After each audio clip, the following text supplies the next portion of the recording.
जनाब सदर, मोसिस असातिज़ा कराम और मेरे अजीज़ साथियों, अस्सलाम वालेकुम। आज मैं उस शख्सियत का जिक्र करने आई हूँ कि जिसने गुलामी की जंजीरों में जकड़े हुए मुसलमानों को ख्वाब देखने, सोचने और उठ खड़े होने का हौसला दिया। जी हाँ, मैं बात कर रही हूँ शायर मशरिक, मुफक्र पाकिस्तान, अल्लामा मोहम्मद इकबाल की। जब हर तरफ मायूसी के बादल छाए हुए थे, जब उम्मत मुसलमा अपनी पहचान खो चुकी थी, तब इकबाल की आवाज़ गूंजी जो सारे आलम में फैल गई और सोए हुए ज़मीरों को जगा गई। उठ के अब बज़्म जहाँ का और ही अंदाज है, उठ के अब बज़्म जहाँ का और ही अंदाज है, मशरिक़ व मग़रिब में तेरे दौर का आगाज़ है। इकबाल ने फरमाया कि ज़िंदगी का राज खुद ही में है, यानी अपने आप को पहचानना, अपनी कदर जानना और दुनिया में अपनी पहचान खुद बनाना। आप नौजवानों को शाहीन कहते थे, क्योंकि शाहीन बुलंदियों का परिंदा है। वो आंधियों से नहीं डरता, वो ज़मीन पर नहीं रेंगता, वो आसमान का बादशाह है।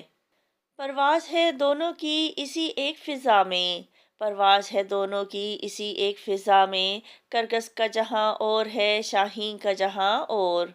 इकबाल सिर्फ़ एक शायर नहीं थे, वो एक इनकलाबी सोच रखने वाले रहनुमा भी थे। इनके अशार ने मुर्दा कौम में नई जान डाली।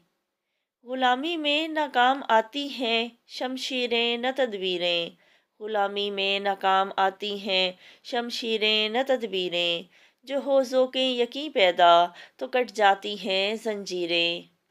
अगर हम इकबाल के पैगाम को समझ लें तो ना कोई ताकत हमें झुका सकती है, ना कोई खौफ हमें रोक सकता है और ना कोई रुकावट हमारे रास्ते की दीवार बन सकती है। क्योंकि इकबाल का नौजवान वो है जो तकदीर बदलने का हौसला रखता है, जो तूफानों से खेलता है और आसमानों पर अपनी मंजिल तराशता है।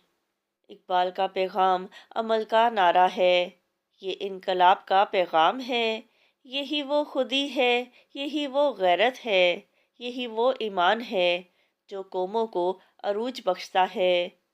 इकबाल फरमाते हैं, तुम्हारा माजी रोशन था, तुम्हारा मुस्तकबिल ताबनाक है और तुम दुनिया की अमामत के अहल हो।